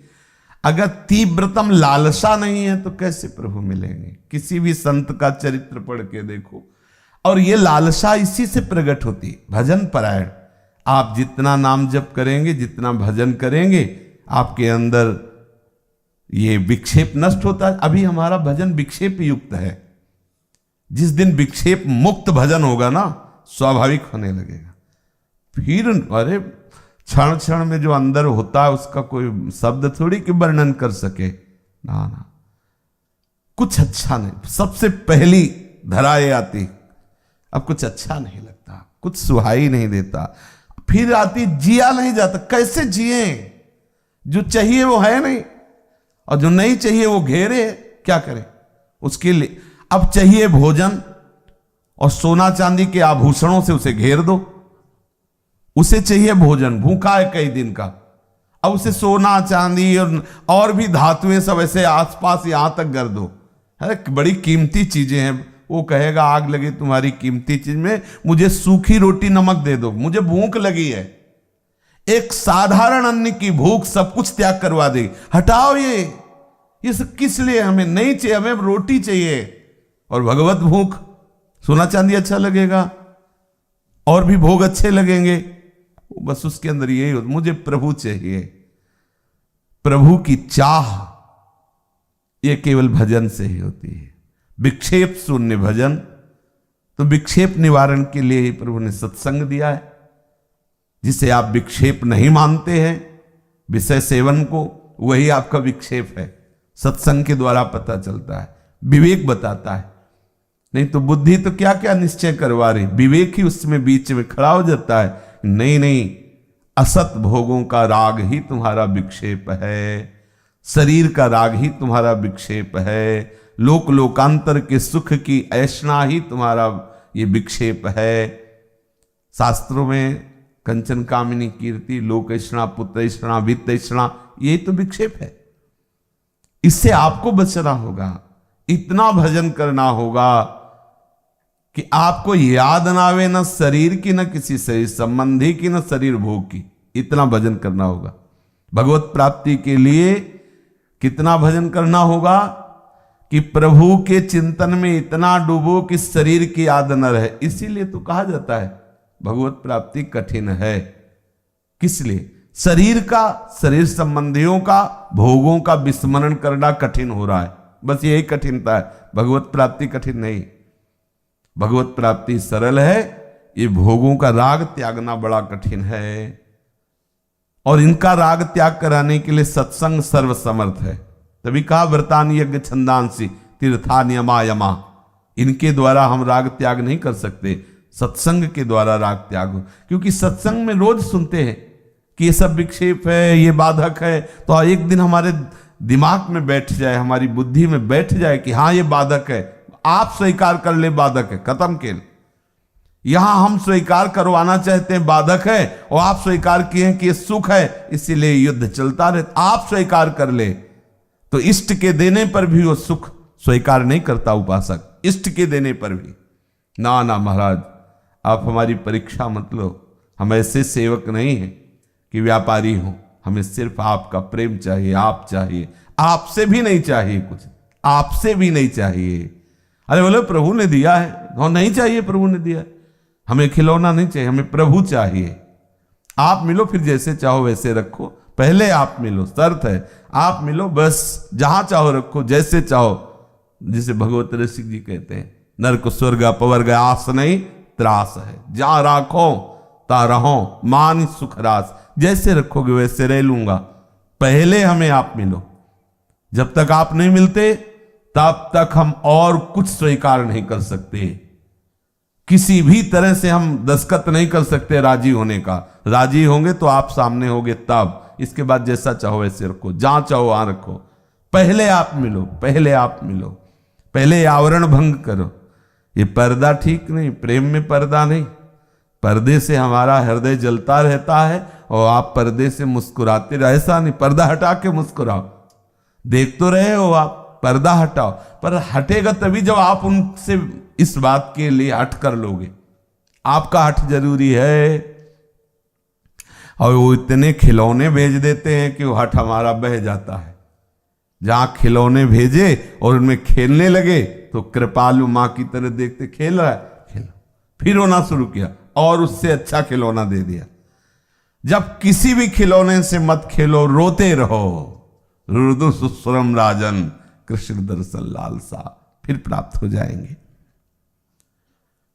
प्रभु के प्रेम की चाह, प्रभु के मिलन की चाह जब तीव्रतर से तीव्रतम और अनन्य होती है, जहां दूसरी चाह ही न रहे, और ये चाह अत्यंत तीखी, अत्यंत दुखद, अब सहा नहीं, तभी तो महापुरुषों के हृदय में जो पीड़ा पैदा होती है वही तो दहाड़ मारकर उनको रुलाती है। कितने तुम निष्ठुर हो, वो जो पुकारते हैं ना दहाड़ मार, हा प्राणनाथ, हा प्राणधन। अब कोई रास्ता नहीं रह गया ना, कोई सहयोगी नहीं है, कोई रास्ता नहीं, कोई ढांढस बंधाने वाला नहीं, और केवल आप चाहिए। तो ऐसे भगवत भाव में रुदन करने वाले से संपूर्ण सृष्टि पावन होने लगती है। हाँ, बड़े बड़े महाभागवत जन उस पर बरस पड़ते हैं, प्रभु के लिए रो रहा है, प्रभु के लिए तड़प रहा है। बड़े बड़े महापुरुष जन उस पर कृपा करते हैं, आवरण भंग हो जाता है। फिर ये जब आप प्रभु के लिए रोएंगे ना तो इतनी सिफारिशें आ जाएंगी ना कि हरि को आला पड़ता है। ये जो अव्यक्त महापुरुष है ना, ये सब क्योंकि वो बहुत दयालु हैं। वो जब देखते कि सच्ची बात तुम प्रभु से मिलना चाहते हो, तब प्रभु से कहते ज्यादा नहीं, अब ज्यादा समय नहीं प्रभु ना। वो हमारी बात प्रभु तक कहते हैं, प्रभु अब नहीं। और प्रभु भी देख लेते हैं जब इतने बड़े बड़े हाँ महापुरुष है, तो फिर प्रभु बहुत शीघ्र हमें केवल प्रभु मिलन की चाह प्रकट करनी है बस, और वो होगी अनन्य भजन से। रात दिन भजन में डूबे हैं। देखो इतना इतना समय व्यतीत हो जाता है, भोगों की चाह नष्ट नहीं हो पाती। पहले तो भोगों की चाह नष्ट हो और प्रभु के मिलन की चाह आवे। अभी क्या आपको डर लगता है आपका शरीर छूटेगा? क्या आपको डर लगता है आपको कोई अभी स्थिति प्राप्त नहीं हुई?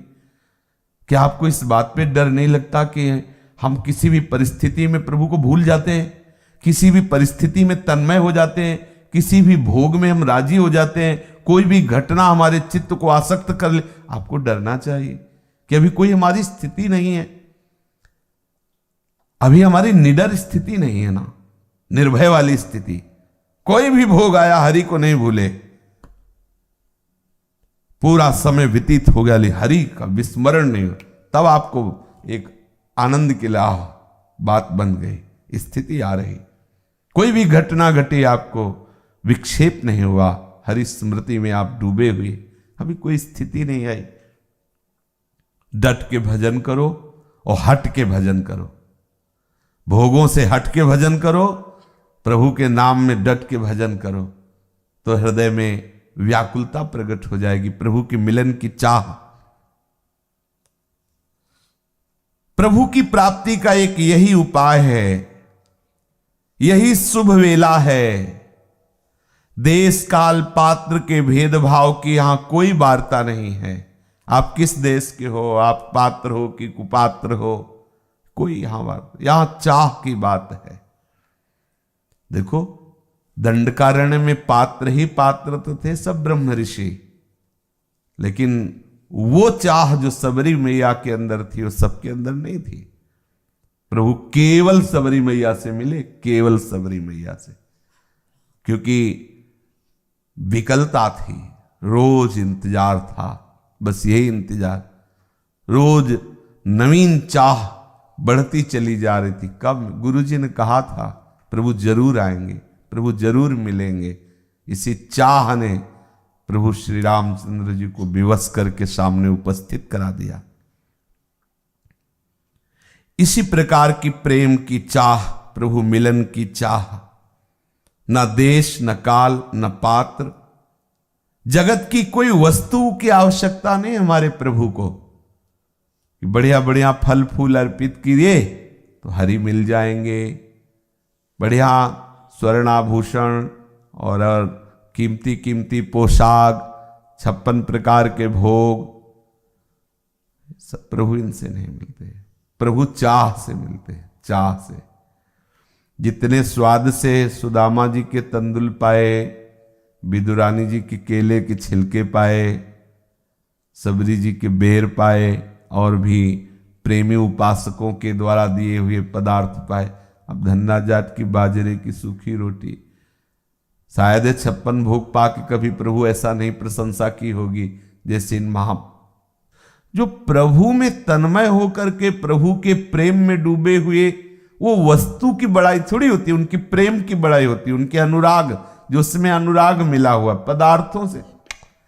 भला जिन पदार्थों को साधक त्याग देता है, उन पदार्थों को साध्य तत्व ललचाएगा कि अब बैठे बहुत दिन से 56 भोग नहीं पाया भाई, पवाओ, हाँ अदरक कूचा और ये वो सब पवाओ, नहीं तो हमें स्वाद। आपके भाव, आप भाव में भर करके कुछ भी पदार्थ, कुछ भी, तो उसमें जो आपका भाव, तभी प्रभु ने कहा पत्रम पुष्पम फलम तोयम, ये में भक्त्या, मेरा जो भक्त है भक्ति से युक्त होकर, एक पत्ता भी तो प्यार है ना उसमें, अपने प्रेमी जनों के द्वारा दिया हुआ पदार्थ जो कि प्रेम से युक्त है ना, इसलिए प्रभु पाते हैं। प्रभु किसी वस्तु के फलस्वरूप, किसी क्रिया के फलस्वरूप, किसी गुण के फलस्वरूप प्राप्त होने वाले नहीं। आप बहुत अच्छा गा लेते हैं तो आपको प्रभु मिल जाएंगे, या आप बहुत विद्वान हैं, या रूपवान, धनवान, कुलवान, इन सब बातों का प्रभु के राज्य में कोई अस्तित्व नहीं है। सार्वदेशिक, सार्वकालिक प्रभु सबके हैं, सबके, सब देशों के हैं, सब समय में हैं, सबके हैं। कहां कब किसको नहीं मिल सकते, कहां कब किसको नहीं मिल सकते, क्योंकि वो सब देशों में, सर्वकाल, सब समय में, और वो सबके बस मिलना चाहे। प्रभु सबसे मिलने के लिए राजी है, बस मिलने की चाह आवश्यक है, चाह पैदा करना है, तप पूर्वक और जप पूर्वक। कल चर्चा हुई थी, तप पूर्वक रहो और जप पूर्वक अंदर से सुमिरन परायण रहो, दो बातें। तप पूर्वक आपकी आवश्यक है, आवश्यक है। जब तक भोगों में सुख बुद्धि है तब तक आध्यात्मिक बल रहित हो आप, कोई भी हो, कितनी भी अवस्था के हो, कितने भी वर्ष से अध्यात्म मार्ग में, उसके कोई महत्व नहीं, पक्का। छोटे छोटे विषयों में, भोगों में, गंदे आचरणों में आपको कोई भी हो, कितने भी बड़े महान आप अपने आप में बने रहो, महान वही है जो शरीर और शरीर के भोगों का त्याग करके स्वरूप में स्थित है, भगवत अनुराग में स्थित है। अवस्था भेद से या समय के बहुत काल व्यतीत करने से कोई ऋषि या महात्मा नहीं हो जाता। 16 वर्ष की अवस्था है और हजार हजार वर्षों वाले महात्मा खड़े हो गए देख करके उनको। क्यों? आप तो काम पूर्ण काम भगवत अनुराग में डूबे हुए श्री सुखदेव जी महाराज है। 5 वर्ष के ध्रुव जी भगवत प्राप्ति कर लेते हैं। बड़े बड़े ब्रह्म ऋषि आज भी परिक्रमा करते हैं ध्रुवपद की, आज भी प्रदक्षिणा करते हैं ध्रुवपद की। प्रहलाद जी का सर्वश्रेष्ठ भक्तों में नाम आता है। जब कभी नाम सुमिरन की बात आती है तो प्रहलाद जी को भक्त भूप कहा गया है, भक्तों में अग्रगण्य कहा गया है। जैसे वंदनाते प्रहलाद नारद पराशर, गुरु जी का बाद में नाम आया। नारद जी गुरु है ना प्रहलाद जी के, तो प्रहलाद नारद पराशर पुंडरीक व्यास अम्बरीश सुख सौनक भीष्मदा, ऐसे अवस्था 5 वर्ष की है। अनुराग रस में सर्व विषय त्यागी भगवत अनुरागी, फिर प्रश्न नहीं उठता कि भगवान ने दर्शन दिए नहीं उठ सकता। उपासना का मतलब क्या समझ रखा गया है? जो मनावे विषयों को भोगो, 2-4 माला कर लिए और कृपा सिंधु हैं तो आपको अनुकूलता देते रहेंगे, कृपा सिंधु है। लेकिन वो मिले इसके लिए तो किसी भी महात्मा का चरित्र उठा के देखो, महात्मा है और विषयों का अनुराग है, बात ही नहीं बन रही ना। हमारा वेश साधु का है, विषयों के प्रति अनुराग। हम परमार्थ के पथिक है, विषयों के प्रति अनुराग। हम भगवत मार्ग के पथिक है, वैष्णव है, विषयों के प्रति अनुराग। बात ही नहीं, वो जोड़ ही नहीं खा रहा। ऊसर बरसई तृण नहीं जामा, संत हृदय जिम उपज न कामा। नहीं स्वात्मा रामम विषय कृष्णाम भ्रमयति। सबसे पहले विक्षेप को दूर करो। मल तो शरणागत होते ही, भगवत आश्रय लेते ही नष्ट हो जाता है, लेकिन विक्षेप आपको दूर करना है। हर तरह से तैयार हो जाओ। ये जन्म केवल प्रभु के लिए, ये बिना माने आप आगे नहीं बढ़ सकते। आज हम यही शिथिल हो रहे हैं।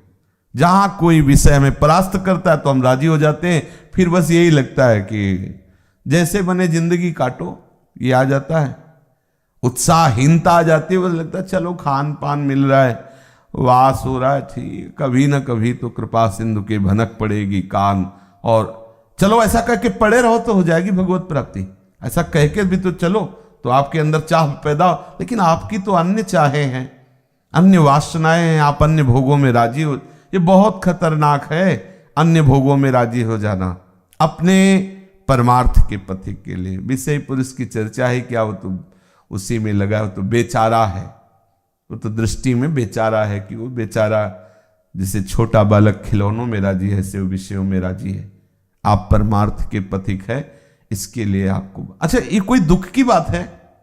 जो नाशवान है, जो दुखमय है, जिसे छोड़ना है, जो छोड़ देगा, तुम छोड़ो ना छोड़ो तुम्हें छोड़ देगा, उसको छोड़ देने में कौन सी परेशानी की बात है? थोड़ा विवेक की आवश्यकता है। इच्छाओं का सर्वथा विनाश किए कोई भी भगवत प्राप्ति की इच्छा से युक्त नहीं हो सकता। बस यही खिलवाड़ चलता रहता है इसी जगत में। ताल का पानी ताले जाए, घूम घूम पाताले। हम बच्चे जब सब थे तो खेलते थे ऐसे, हाथ में हाथ फंसा के गुप्पा, और गाते थे ताल का पानी ताले जाए, घूम घूम पाताले जाए। समझे? सरोवर से, नदियों से, अपनी रश्मियों से भगवान सूर्य खींचते हैं जल को और फिर बरसा करके उन्हीं में भर देते हैं। बाढ़ आई, समुद्र में पहुंच गया, फिर रश्मियों से बरसा, फिर वह ऐसे चक्र चलता रहता है। ऐसे ही हमारा है, जन्म जन्मांतर इन्हीं विषयों में व्यतीत करते रहे, भोगों की इच्छाओं में। कभी अंत हुआ क्या भोगों की इच्छा का? खास बात है निर्विषय होकर भजन करना, विक्षेप शून्य होकर भजन करना। ये बहुत कठिन है। बातें बना लेना सरल है, बहुत कठिन है। हाय हाय मचता है हृदय में। अरे जरा सा अवसर दे दो, 1 मिनट की छूट दे दो इसको, मन को। अब भाई 23 घंटे 59 मिनट बराबर 1 मिनट का, ये इतना चतुर शिरोमणि है, 1 मिनट में पूरी खुराक कर लेगा। फिर लड़ो इसको, फिर लड़ो बराबर। बहुत तभी तो उपासक हार जाता है और राजी रहता है विषय सेवन में। चलता है ऐसे, अरे नहीं भाई चलता नहीं, नहीं चलेगा, नहीं मानेंगे तेरी बात। अय मन अब तेरी बात, अब लो नशानी अब ना। राम कृपा भव निसास रानी, जागे पुनि न रसई हो, अब लो नशानी अब ना नसे। पायो नाम चारु चिंतामणि, ये निरंतर नाम, ये बहुत खास बात है। जब तक अन्य इच्छाओं का विनाश नहीं होगा, और ये विनाश भगवान की कृपा बल से तुम्हें करना होगा। वो जो भगवान अवतार लेते हैं ना, पवित्राणाय साधु नाम विनाशाय च दुष्कृताम, तो यहां भी उपासक के हृदय में भी अवतार लेते हैं नाम रूप से। जो नाम है भगवान का अवतार है, वो साधुओं को साधुता प्रदान करता है और दुष्ट वृत्तियों का विनाश करता है। जो नाम है ना, भगवान जब नामी अवतार लेते हैं तो परित्राणाय साधु नाम विनाशाय च दुष्कृताम, तो नाम जो है ये अवतार लेता है। हम सबके हृदय में अवतार हो चुका है, भगवान के नाम का अवतरण हो गया है। गुरु के हृदय से उनके श्रीमुख के द्वारा होते हुए हमारी श्रवणेन्द्रिय से भगवान नाम आ गया है। अब आप इतना जप करो कि अन्य कोई वासना न रह जाए, अन्य कोई चाह न रह जाए। इसमें वही सामर्थ्य है, और प्रभु से भी अधिक सामर्थ्य, जो प्रभु कह रहे परित्राणाय साधु नाम विनाशाय च दुष्कृताम। ये इस प्रभु से ज्यादा नाम में सामर्थ्य है। प्रभु ने तो लीला में देखो तो गिने चुने को अहिल्या जी का उद्धार कर दिया, अमुक, और नाम ने तो न जाने कितनी अहिल्या का उद्धार कर दिया। नाम ने तो न जाने कितने ये पूतना का उद्धार कर दिया। नाम की तो अपार। तो आप ये न सोचो कि भगवान का अवतार होता है तब, भगवान का अवतार हो चुका है। नाम रूप से हमारे जो कृष्ण वही कृष्ण नाम, जो राधा वही, विश्वास कर लो। आज सुबह से चिंतन चल रहा था, गोस्वामी जी बहुत ही अपनी पत्नी में प्रियता में आसक्त थे, श्री तुलसीदास जी महाराज। वो बार बार हम आज ये चर्चा कर, भाई देखो कह रहे हैं गोस्वामी जी कि हमारी जीभ गल जाए अगर मैं कुछ और बोलूं।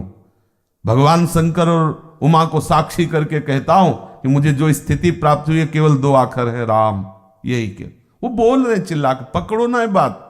वो दिखा रहे हैं अपनी जीवनी में कि हम इतने पत्नी में आसक्त थे, और वो दिखा रहे हैं अपनी पूर्णता में कि बड़े बड़े बादशाह चरणों में झुक रहे हैं, लेकिन महाराज अपने स्वरूप में स्थित है।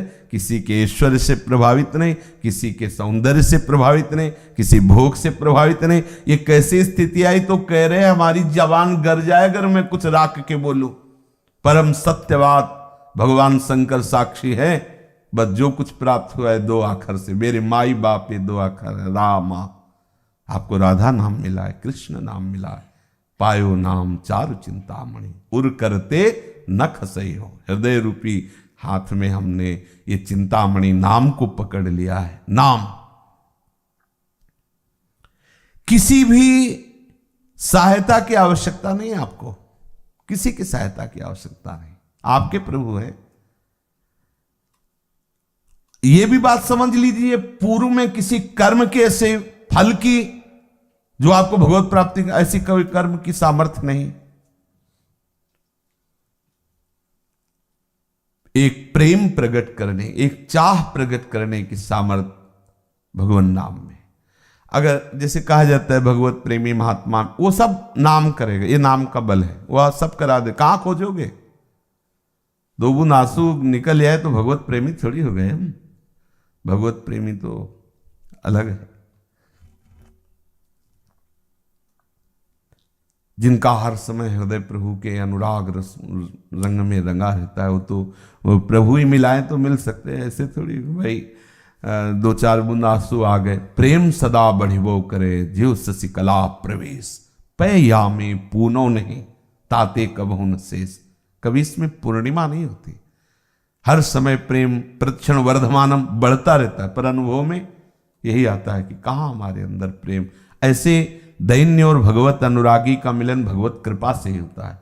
हम कहाँ खोजेंगे, तुम्हारी गरज हो तो मिल जाना आके, पकड़े हैं नाम को, बस जिभ्या से हम नाम जप करें, सब मिल जाएंगे, सब आ जाएंगे। देख लेना, देख लेना, आपको कोई प्रयास करने की जरूरत नहीं, अनायास जो प्रभु मोहि अनुग्रह की ना तो तुम आई दरस हठ दीना।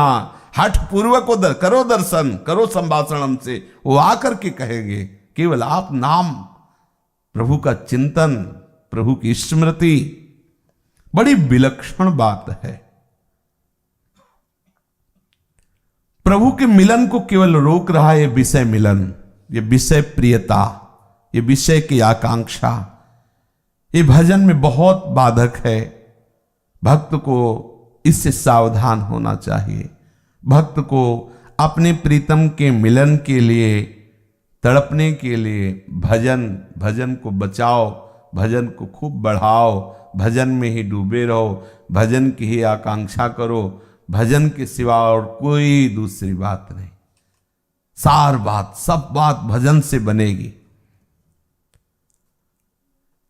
आगे चल करके आप देखेंगे प्रभु मिल जाए ये भी बात खत्म हो जाएगी, केवल भजन ही भजन रह जाएगा। ये बीच की बात है, प्रभु मिल जाए। फिर एक आगे ऐसी भी स्थिति आती है, मिलो तो तुम्हारी जय जय और ना मिलो तो तुम्हारी जय जय। वो डूबे हैं, भजन में डूबे, स्मृति में डूबे हुए हैं। ऐसे भक्तों के पीछे प्रभु डोलते हैं जो इस आगे वाली स्थिति में ना, मिल जाना तो तुम्हारी इच्छा की बात, ना मिलना तो तुम्हारी इच्छा, क्योंकि उनके अंदर ये भी इच्छा नहीं रह गई। अब हम लोग कहते हैं ना यही बात, थोड़ी विषय ना मिले तो अंदर हालत खराब हो जाती, थोड़ी मानी हुई अनुकूलता, और बात इसके अभी चाहे नहीं पैदा हुई ना। हमने सुना था ना सबसे ऊंची बात, प्रभु मिले तो ठीक, ना मिले तो वही बात है आखिरी वाली हमारे अंदर, प्रभु मिले तो ठीक, ना मिले तो ठीक। विषय प्रियता बनाए हुए हम ये कह रहे हैं, और ये बात है जो विषय प्रियता नष्ट करके भगवत मिलन की चाह में जल रहे, और भजन की तो भजन ऐसी स्थिति में पहुंचा दिया कि बोले उनको भजन के बल से प्रभु के मिलने की इच्छा भी नहीं। अब प्रभु पीछे पीछे डोल रहे, प्रभु उनके साथ क्रीड़ा कर रहे, खेल रहे। फिर प्रभु को इतनी बेचैनी होती कि प्रभु उनके बिना नहीं रह सकते, तो प्रभु उनको अपनी लीला में प्रवेश दे देते हैं। अब हम तुम्हारे बिना नहीं रह सकते। जैसे भगवत रसिक जी कहते हैं, एक क्षण के लिए अगर आंखों से ओझल हों किसी सेवा के निमित्त से, तो प्रिया प्रीतम पुकार उठते हैं, भगवत रसिक काओ, तुम्हारे बिना हमें केली अच्छी नहीं लगती। जब आप प्रभु के नाम में ऐसे डूबे, प्रभु के चिंतन में ऐसे डूबे, तो प्रभु आपके बिना नहीं रह सकते। हमें ऐसा चाहिए, रात दिन भजन, बस भजन को बचाना होगा। ये विषय भोग, ये विषय प्रियता आपके भजन को प्रकाशित नहीं होने दे रही, नहीं तो अंदर ही अंदर आग लग जाएगी, अंदर ही अंदर स्थितियां, भूमिका बदलती चली जाएगी। आप भजन में लगो। ये जीवन भजन के लिए है, दिव्यता के लिए है, ये पाश्विक भोगों के लिए नहीं है। ये तो अन्य जीव भी इसमें लगे हुए हैं। आपको जो अवसर मिला, बड़ा दुर्लभ अवसर मिला है, खोइएगा मत, बहुत बढ़िया अवसर मिला है। छाण न मान नर्तन को, इस नर्तन का मान यही है, हर समय प्रभु के चिंतन में डूबे रहना। ये तो व्याकुलता के बड़े आनंदमय स्वरूप होते हैं। वो कभी नाचता भी है तो कभी हंसता भी है, कभी उन्मत्त बेपरवाह होता है तो कभी वो चिंता में मगन हो जाता है, कभी वो अशांत सा दिखता है तो कभी कृतकृत्य सा। ये तो भजन की तरंगे हैं, उसके अंदर प्रकट होती रहती है। भजन, निरंतर भजन, प्रभु स्वयं उसको घेर लेते हैं। आसपास प्रभु ही प्रभु, सब तरह से प्रभु ही प्रभु, जो भजन में डूबा रहता है। इसलिए केवल केवल प्रभु के लिए भजन करो, केवल भजन के लिए भजन करो। जीवन का सार मान लो। जितने से काम चल जाए उतना वस्त्र, भोजन, व्यवहार, बस शांत। अब ये बाजार बंद होनी चाहिए। ये जो जीवन की बाजार फैला दी गई, उसे समेट ले और चलो प्रभु के धाम में, प्रभु की लीला में सम्मिलित होने के लिए। ये महान दुखमय है, अभी समझ जाओ, नहीं तो आगे समझने का अवसर भी नहीं मिलेगा। अभी प्रभु ने समय दिया है। मानो ऐसा कोई भयानक रोग हो गया इस शरीर में कि सारी एकाग्रता उसी पे लग गई, पीड़ा है, दवा है, ये अब कहाँ तुम्हारा ये शुद्ध विवेक चिंतन करने। अभी आप यावत स्वस्थ मिदम, आप स्वस्थ हो तभी आप ये विचार कर सकते हो, नहीं तो भयानक पीड़ा में ये विचार थोड़ी आएगा कि कब प्रभु, ये लगेगा पहले ये रोग हटे, पहले हम थोड़ा स्वस्थ हों, बैठने लायक हो, तब अभी आपको अवसर मिला, चूको मत, बड़ा बढ़िया अवसर है, नहीं तो पछताना पड़ेगा। हर समय भजन, शास्त्र विरुद्ध भोग तो भोगो ही मत, शास्त्र विरुद्ध भोगों की इच्छाओं को दबाओ, उनको नष्ट कर दो अंदर ही अंदर भजन बल से, तो आप देखना आगे चलकर आप खुद ऐसे प्रसन्न रहोगे, ऐसे आनंदित रहोगे, कोई भी द्वंद्व आपको निराश नहीं, हताश नहीं, उदास नहीं कर पाएगा। यही जीवन का परम लाभ है कि आपके आसपास भोग घिरे हुए हों और आप भजन में डूबे हो, किसी भोग के प्रति महत्व, यही तो मिला आपको, ये आपकी स्थिति होगी। सारे विश्व के साथ भोग घेरे हुए, आपकी कोई रुचि नहीं रह गई, कितना बढ़िया। तो यही तो है हमारी सिद्धि, यही तो है हमारा बल। अब हम छुप छुप करके भोगों को भोगें, छुप छुप करके तो हमसे भाग्यशाली तो वो है जो भोगों को स्वीकार किए हुए। हमारा इतना दुर्भाग्य कि हम छुप छुप करके भोगों को देखें।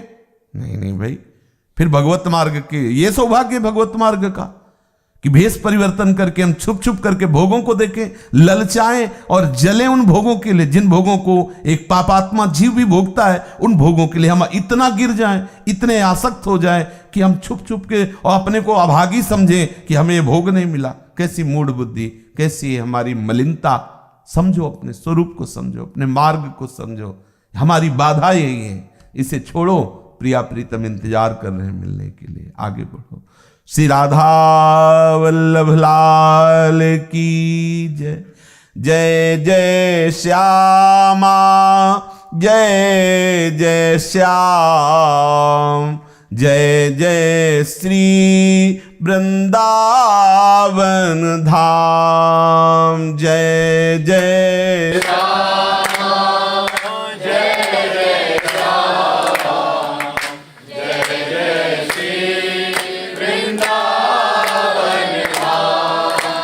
पावन राधे तेरो नाम,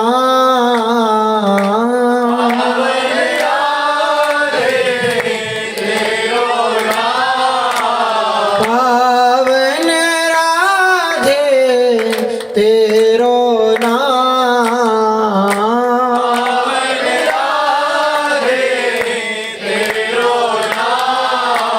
पावन श्री वृंदावन धाम, पावन श्री वृंदावन धाम। जय जय श्यामा, जय जय श्याम, जय जय श्री वृंदावन धाम।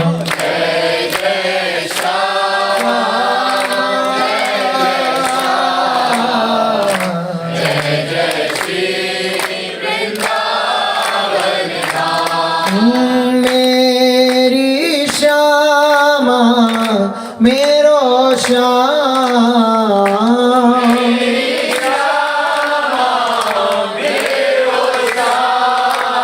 मेरी श्यामा मेरो श्याम,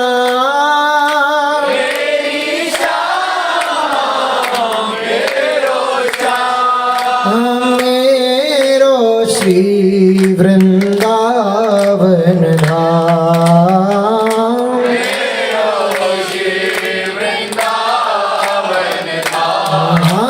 जय जय श्यामा, जय जय श्याम, जय जय श्री वृंदावन धाम।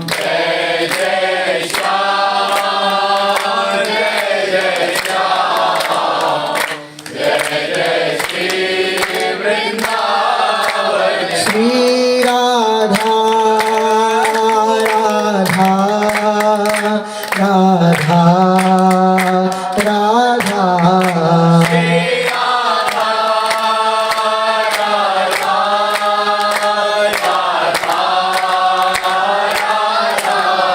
श्री राधा राधा राधा राधा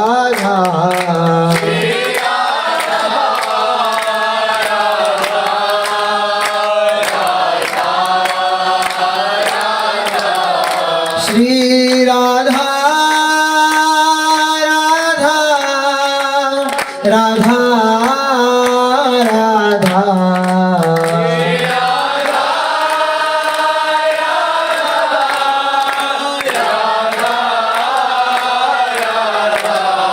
श्री राधा राधा राधा राधा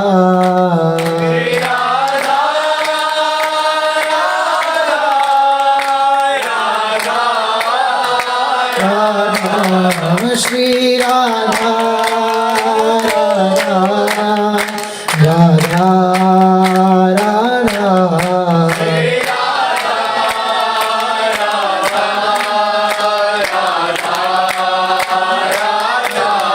श्री राधा राधा राधा राधा श्री राधा राधा राधा राधा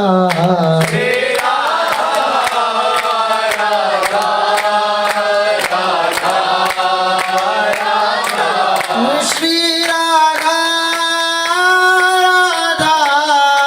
राधा राधा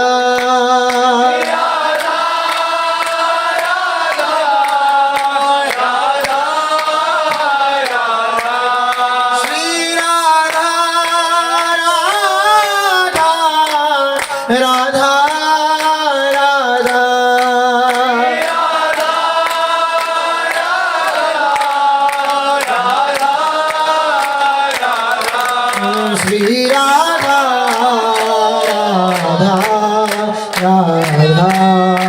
राधा राधा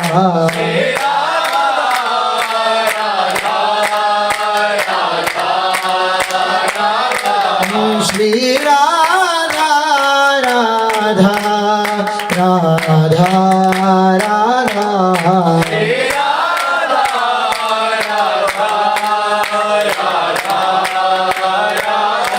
श्री राधा वल्लभ लाल की, महाप्रभु श्री हरिवंश चंद्र जी महाराज की, श्री हित सेवक जी महाराज की, समस्त सहचरी वृंद की, श्री वृंदावन धाम की, श्री यमुना रस रानी की, समस्त संत हरि भक्तन की, श्री सद्गुरुदेव भगवान की जय जय श्री